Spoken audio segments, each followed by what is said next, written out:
What's up, guys? I'm back after a long month off. You know what I'm saying? I need to take a break. And plus, I work at Amazon. I was doing that peak season stuff, but y'all know that ain't it. And I ain't figured through my research. You know what I'm saying? I will do it, but wait, enough about that. Yo, I missed you guys so much. You know what I'm saying? I hope y'all been watching my shorts and all that. You know what I'm saying? I love y'all. I miss y'all. You know what I'm saying? But with that being said, I'm gonna give a thanks to the big man above, Lord Jesus Christ, whatever y'all call him, because I already know how this would go. If it wasn't for him, there wouldn't be no me, won't be no y'all, won't be no page. You know what I'm saying? So I got more heat on the way, trust me, I do, you know what I'm saying? And I needed that energy up there. I needed that energy after that long month off. But with that being said, I got a banger for you for underrated talented. Underrated talented. He was a part of the British Bulldogs with his cousin David Boy Smith. He got a son wrestling. I think he used his name, Thomas Billington at AEW. I think he ROH. Well, my man was very talented, but he had emotional demons and stuff like that that he struggled with, you know what I'm saying? With himself. You know what I'm saying? He put his hands on his wife in front of the kids and stuff like that. He was doing steroids tough. But they all was in the 80s. Let's keep it real though. But he was short, so he had that lip man syndrome. So he felt like he had to go twice as hard to make it. And my main man I'm talking about, this is a guy that Chris Benoit, another guy had to deal with demons. Yeah. He looked up to, you know what I'm saying, with the furious style and hardcore high flying style. But my main man I'm talking about is the Dynamite Kid. You know what I'm saying? But if you're new to the page, comment, subscribe, hit that notification button. Y'all know how I get down on this page. Some stuff y'all don't like what I say, some stuff y'all is. But I try to bring perspective not only their career and stuff like that, but let's be real, all these guys had demons and they struggle with their personal stuff. Just like I had posted on my TikTok the other day. Even though you're famous, are you really happy? We're gonna get to all that. You know what I'm saying? But with that being said, let's get it cracking. My dog, Johnny Kid, did have famous matches against Bret the Hitman Hart and Tiger Mask.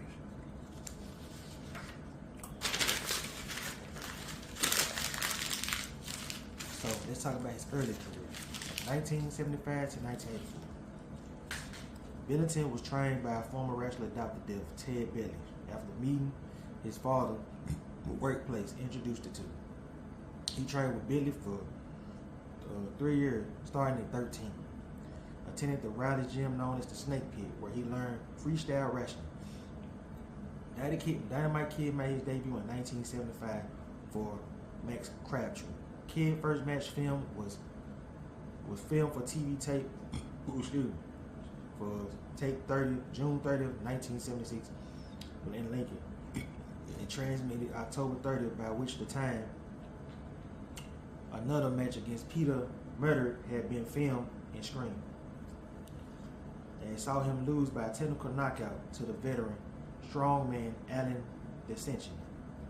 After injuring his throat on the top ring rope, however, Descension was so impressed by the technical skill of his young opponent that he refused to win, and consequently changed his ways and became a blue eye and a friend of the Kid.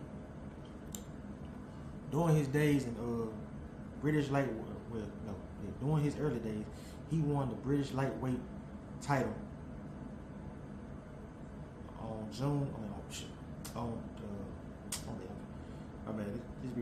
During his early days, he won the British lightweight title on the 23rd of April, 1977. The welterweight title on June 25th, January 1978. He was also instrumental in starting the career of the judo star Chris. He was also instrumental in starting the career of the then judo star Chris Adams, while still competing in the UK, and was scouted and moved to Calgary, Alberta, in Canada in 1978. He would make an occasional home visit over the next few days, next few years. He made home visits over the next few years, including challenging the world middleweight champion Rollerball Rocco in a televised title match ended in a double knockout. Dynamite made a big impact in his matches for Stampede Wrestling with increasingly popular Bruce Hart and rookie Bret Hart. Despite the differences, them due to comments by Dynamite Kid made about Stu in his autobiography, Bret still regards him as a pound for pound the greatest wrestler who ever lived. Dynamite Kid began taking steroids in 1979. See, right here. Then you short, you gotta do what you gotta do to get on. You know what I'm saying? That's what I'm saying. Like, damn, bro. You gotta risk all your body and do all this crazy stuff just to get on. Damn. You gotta remember back then, big guys, well, all the territories was into the big guys. You know what I'm saying? They went to that Rey Mysterio. They was into a big buff muscular man. Pause. Gotta put the big pause on it. Hell no, that ain't it.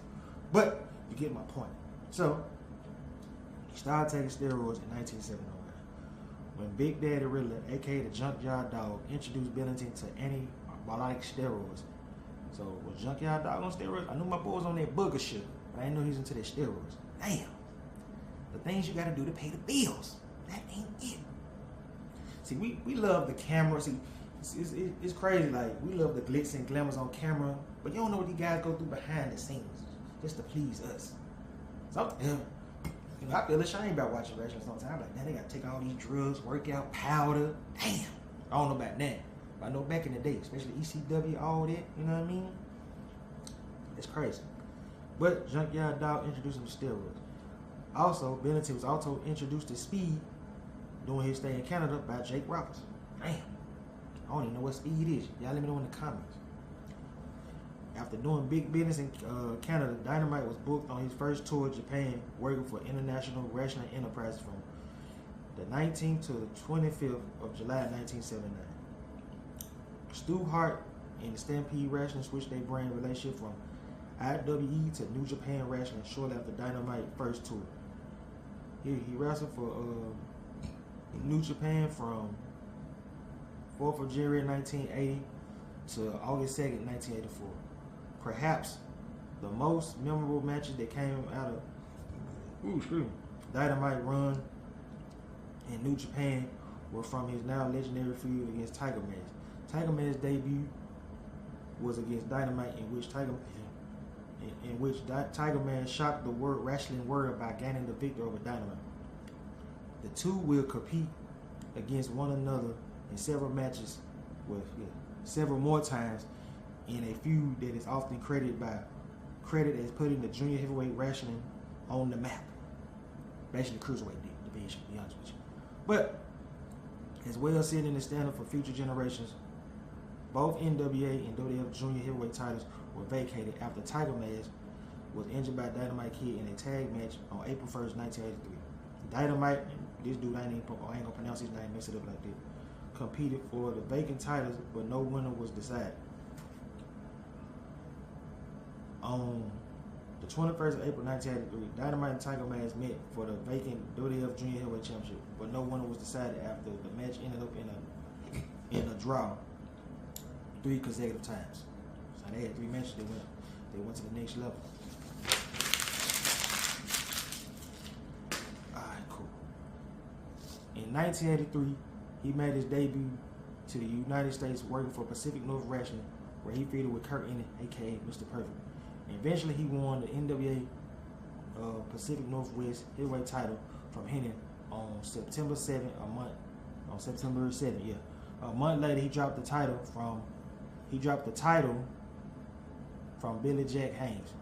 Then in November, he teamed up with the Assassin and won the Pacific Northwest tag titles from Kurt Hennig and Buddy Rose. A month later, they dropped the belts to Hennig and Scott McGee. So that's the homie that was in the video. Okay, they all did steroids together back in the day. I'm trying to see, was this the guy that was supposed to be the next Hulk Hogan or something? Y'all let me know in the comments. I heard about this dude. On February 7, 1984, Billington captured the WWF Junior Heavyweight Championship by winning in the tournament in New Japan Pro Wrestling. Although it was the WWF title, it was primarily defended in Japan. He defeated his cousin David Boy Smith earlier in the tournament and would go on to defeat the Cobra in the finals. Then, of course, he got his big break and his shine.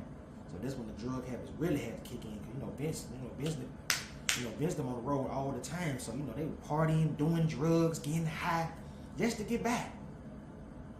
And some of them guys probably going through their own stuff. They know how to deal with the pain because life is so fast paced every day. You seeing girls entertaining the kids, beefing with your co-workers, probably beefing with Vince because you ain't getting your shine. It takes a lot to get into wrestling business. Now that I think about it, I ain't gonna cap. I mean, back in the day, I used to want to be a wrestler, but hell no, that ain't it. I ain't trying to do no steroids and put drugs in my body and make my body mess up. Cause y'all know steroids, medicine, all that got side effects. You know what I'm saying? Especially coming from these. I ain't gonna go there. But if you know, you know. Go to TikTok. Listen to my boy Jeremiah the Messenger and my boy Tyreek and all them guys. Go to TikTok. Anyway, here we go. WWF. Dynamite Kid made his WWF television debut on August 29, 1984, where he and Bret Hart defeated Iron Mike Sharp and Troy Alexander in a match eventually shown on September 15, 1984 on the Maple Leaf Garden broadcast. Ooh, excuse me. Okay. In 1985, Bennington would end up teaming with his cousin David Boy Smith as the British Bulldogs, while Bret Hart would turn heel and team with Jim Neidhart as they formed the Hart Foundation. They used to have classic matches. It led to matches between the two teams that usually ended in no contest.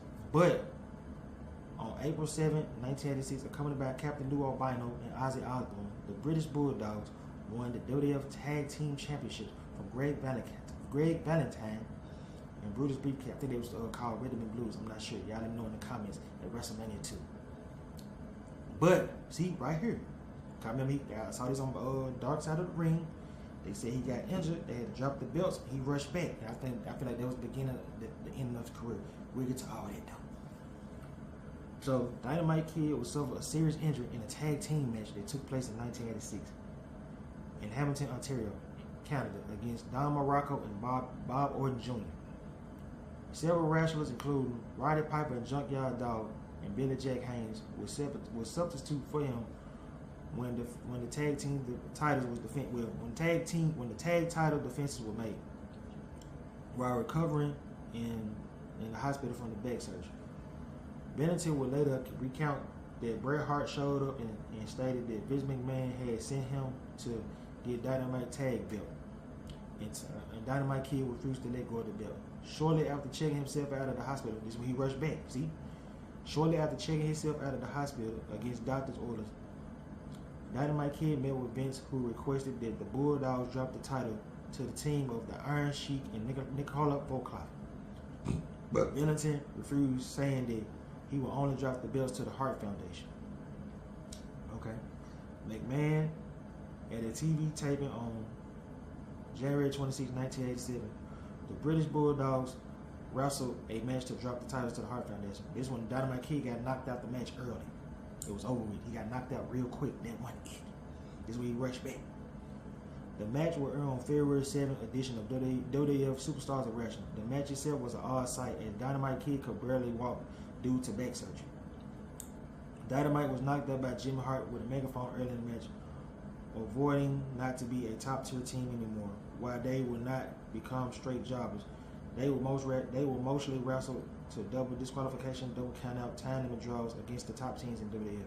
This one, the buzz had died.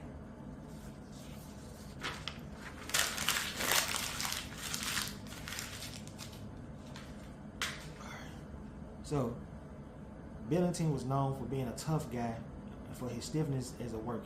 This one, Mick Foley had a debut match. He was a jobber. He knocked Mick Foley's ass out. Mick Foley reported that he and Les Thornton, another British wrestler, wrestled the Bulldogs in a tag team match earlier in Foley's career. Dynamite Kid manhandled him so badly that he tore a ligament in Foley's jaw. They might say he couldn't eat for 3 weeks. Yeah, so let me see. Yeah, he manhandled him so bad that he tore his ligament in Foley's jaw outside of the ring. WWF champion Randy Savage once specifically asked him to watch his back when he was drinking in a hotel bar by NWA wrestlers, including Ric Flair. He was also in a heated argument backstage with Jacquees Roger, one of which led to Jacquees hitting him with a bag full of quarters. So, as he opened the door holding a cup of coffee, this one, Dynamite Kid, before then though, they gotta get the backstory. And see, this one gotta do the research. So the backstory, when I watched Dark Side of the Ring, my bro was having this Royal Rage turned up, going crazy, you know what I'm saying? And they were, I think Kurt Angle called my boy Jacquees over here, want to play cards, man, and they were playing cards, and my Dynamite Kid came behind him, man, got him, man, the 2 piece in the biscuit. And Jacquees felt like a little biatch. He had to get his respect back. He shined. So shit, Jacquees did what he did, got a bag of quarters, and here it is, right here, knocking 4 teeth out of his mouth. Dynamite Kid claimed that the incident was not the final straw that drove him to leave the WWE, but rather a dispute with WWE management over the nonsense of complimentary plane tickets, where he resigned from the company on principle, and which to his surprise and retrospect, British Bulldog followed suit. So his cousin stayed and he left. A lot of folks said they were part of the final straw when dude whooped his ass, but apparently he just got tired of playing for his own plane tickets. Y'all the company, we make our own money. How come y'all can't pay for it? So I would have left on that note too. For real, for real. So the Bulldogs wrestled their last WWF match at the 1988 Survivor Series. Although the team would win the match after the team captains, the Powers of Pain, the Barbarian, and the Warlord eliminated the last remaining opponents, the Conquistadors. The Bulldogs had earlier been eliminated when Bennington had been pinned by a smash of the tag team champion Demolition. And that was the last time they seen him. So, let's get to the nitty gritty. Return to Stampede Wrestling, England, Japan, from 1988 to 1966. After leaving the WWF, the Bulldogs returned to the Stampede Wrestling to win the international tag titles. The Bulldogs also competed frequently in All Japan Wrestling, where they were paid $20,000 each by the Giant Baba, along with the liberty of choosing which tours they wanted to participate. Upon returning to Stampede, the Bulldogs were involved in a feud with Karachi Vice over the Stampede International Tag Team Championship. However, by February 1989, Dynamite became involved in a brutal feud with Johnny Smith after Johnny interfered and attacked the Dynamite Kid before cutting his hair. In May 1989, the Bulldogs split up and spent Stampede, but remained a team before AJPW. Over in Stampede, the Bulldogs feuded with each other. The Dynamite Kid formed the British Bruisers with Johnny Smith and David Boy Smith teaming up with a young Chris Benoit.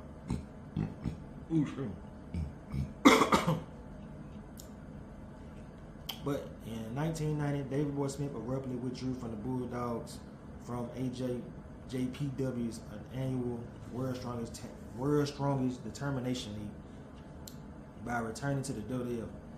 In a fabricating story to All Japan office that Billington was in a serious car accident and was able to compete.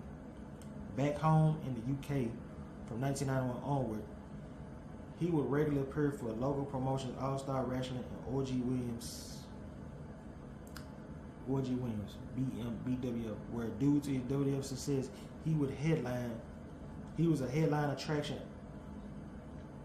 He was a headline attraction around this time around. Since Dave Boy Smith had trademarked the term British Bulldog during the Bulldogs' previous run in WWF, he decided to return to the WWF as the British Bulldog and would send people to the UK to warn the promoter every time a flyer would distribute promoting Dynamite Kid as a British Bulldog. Well, damn. I don't think that was good. I think Vince probably told that man to do that.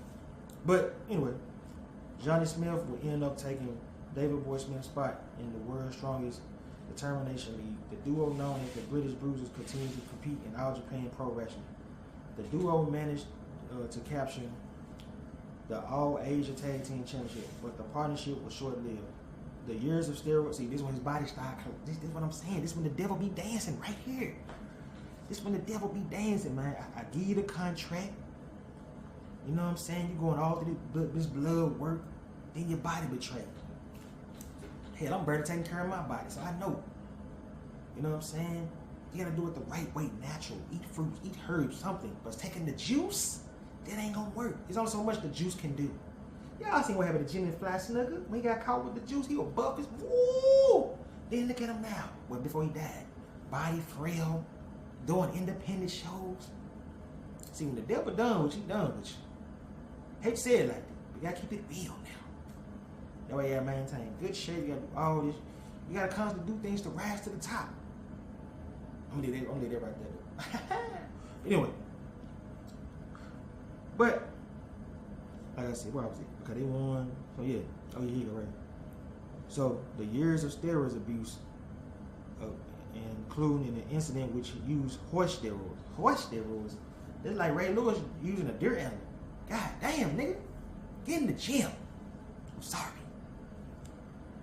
But, especially working a high impact style and cocaine usage caught up with Bennington. See, your body gonna betray you at one point.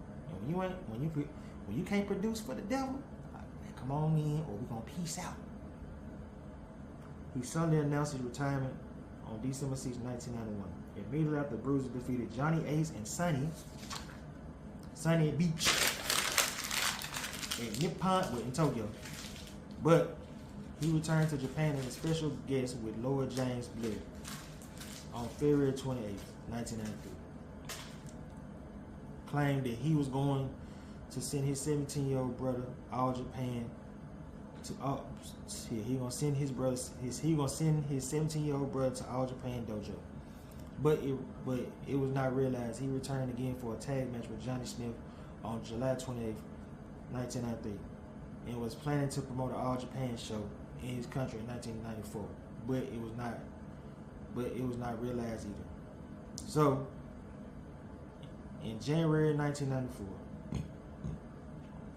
he returned to England and worked again for All Star Wrestling. Before embarking on another All Japan tour, he visited Dan Spivey and stayed in his home in Florida for a week while Spivey went on holiday. When Spivey came back, he and Bennington took hits of LSD, which resulted in Bennington coming close to his death twice in one day.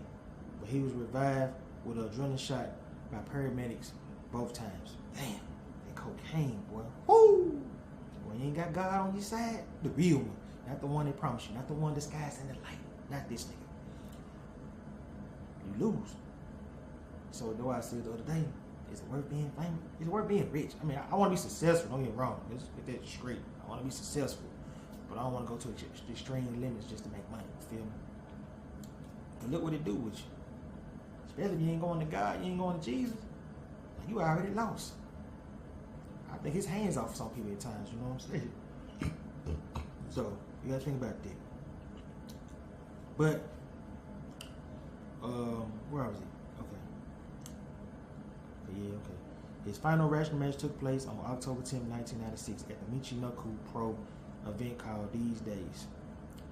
The match was promoted as the Legends of High Flying 6-man tag featuring Dynamite Perry with Doris Corals and this dude against the Great Sanuki and Mel Mosca in Tiger Mask. My boy, look at he lost all that muscle mass. He's small. He was a shell of himself. And shit, you know, it was sad. You know what I mean? So there you go. So his body had degenerated to the point where he was particularly skin and bones. As the bottom promotion of his tights were very loose. In the addition, Dynamite delivered his trademark tombstone power drive on the Great Sanuki, leading to Don Carus to a powerbomb Sanuki for the win. While at the airport to return home the next day, the Dynamite Kid had a second seizure. The first one was in 1987 and was sent to the hospital immediately. Let's get to his personal life. And he was divorced from his first wife, Michelle, the sister of Bret Hart, then wife, Julie. You know what I'm saying? And that was the point I think we'll get to that in a minute, but you know, stuff like that.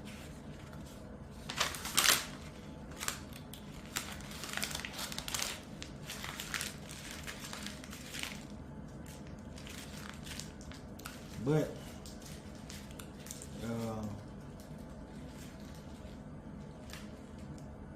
So in 1997, having a great deal of complications, he was experiencing walking due to a large number of back and leg injuries he sustained during his career. See, that's what I'm saying. Is it worth being famous? I mean, as much as I like being entertained, I gotta look at the human side. You know what I'm saying? Now that I found out how entertainment all started from the Romans, the Greek shit, all they cared about is nigga, you dying to the death. And that's basically what we're doing. Even me, I'm sorry, cause I'm paying for this. You know what I'm saying? But it's like, at what cost? Then the chaos won't stop. Cause you got some of these guys that can barely walk. You know, Terry Funk, before he died, take different medicine just to ease the pain. Kurt Angle can't even turn his neck, all to please us. So we gotta think about that as a society. You know what I mean? So, like I said, let's see. Billington lost the use of his left leg using a wheelchair. He was cared for by his second wife, Dot. Billington never told that he would never be able to walk again. Harley Race, the event of the headbutt, a move that Chris Benoit used frequently, stated that he regretted ever inventing that move due to the spinal problems, concussions, and it may contribute to his, Dynamite Kid disability.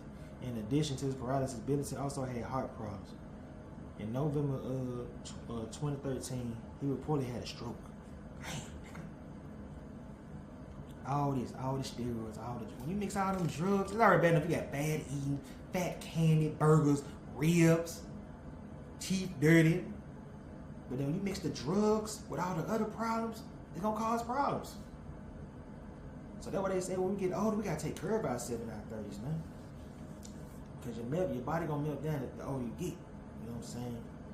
And my man had to face all this just to get on, just to shine. You know, and it's sad. I ain't gonna lie, when I watched the episode, I damn near cried. Especially when you know what I mean? We'll get to that now. But the death. Billington died on the 5th of December 2018 on his 60th birthday. They said he had took numerous medications for his health problems. See, you know what I'm saying? All these doctors giving us this medicine, man. Y'all don't think about that? I ain't saying I'm the most religious man, but here they said we had herbs in the Bible to take care of ourselves. Herbs, fruit, that real-ish. Not just that we eating that Lab Rats, Burger King, McDonald's. Can't eat a prep meal, nigga. I don't know. But sometimes you gotta think about that. But my boy did have a great career. He's a pioneer, but he went out in a tragic way. So, if you remember the behind the scenes wrestling, you know what I'm saying? You had the beginning, and my boy half the line, looking good. Then you gotta remember, he was small, he had to work twice as hard because of his size. Pause. He was destroyed mentally at a young age.